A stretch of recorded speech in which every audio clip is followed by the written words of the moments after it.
అనిపించింది. ఎక్కడైతే ఎండ్ చేశారో ఫస్ట్ అంటే ఓదేలో పార్ట్ 1 ఎక్కడైతే ఎండ్ చేశారో అక్కడి నుంచే మళ్ళీ స్టార్ట్ చేశారు మూవీని. సో స్టార్టింగే తనని అంటే చనిపోయిన తర్వాత తనని తీసుకెళ్ళి అంటే వాళ్ళ ఊరిలో సమాధి చేయడం నుంచి స్టార్ట్ అయింది మూవీ. సో అక్కడి నుంచి స్టార్ట్ అయిన నుంచి సినిమా ఎక్కడైతే ఎండ్ చేశారో అక్కడి నుంచి స్టార్ట్ చేశారు. తర్వాత తన ప్రేతాత్మగా మారి ఊరిలో ఎలాంటి ఉద్యోగం సృష్టించాడనేదే మూవీ. సో దాని తర్వాత మన దేవుడు తనని ఎలా కాపాడనేది చాలా బాగా చూపించారు. సో లాస్ట్ క్లైమాక్స్ అనేది సినిమాకి ఒక ప్రాణం పెట్టేసింది. లాస్ట్ ఏదైతే ఒక 30 మినిట్స్ ఉంటుందో అది గ్రాండ్ విజువల్గా ఉంది.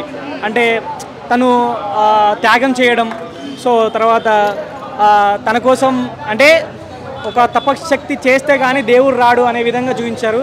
సో గ్రాండియస్గా బీజిఎం బాగుంది, తమన్నా యాక్టింగ్ బాగుంది. వశిష్ఠ గారు తన యాక్టింగ్తో ఇంకో మెట్టెక్కేశారు ఈ సినిమాతో. ఎందుకంటే అలాంటి యాక్టింగ్ చేయడం చాలా అంత ఈజీ కాదు, చాలా విజువలైజ్గా ఊహించుకున్నా కానీ అంటే అలాంటి క్యారెక్టర్ చేయడం వశిష్ఠ గారికి చాలా కష్టం అనిపించింది అనుకుంటా. నాకు తెలిసి చాలా చాలా చాలా చాలా కష్టపడ్డాడు అనిపించింది క్యారెక్టర్ కోసం. అలాగే తమన్నా గారు కూడా చాలా బాగా అనిపించారు.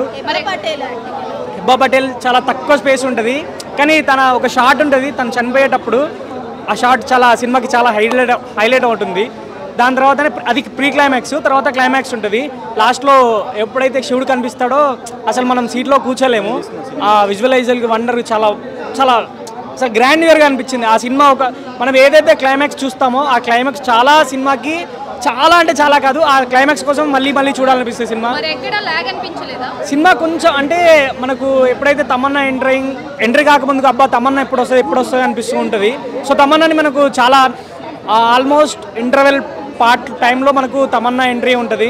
సో అప్పటి వరకు తను చేసే ఆగడాలే ఉంటాయి సినిమాలో. అంటే వశిష్ఠ గారు దయ్యంలో ప్రేతాత్మగా మరి చూంచే అవి మాత్రమే ఉంటాయి.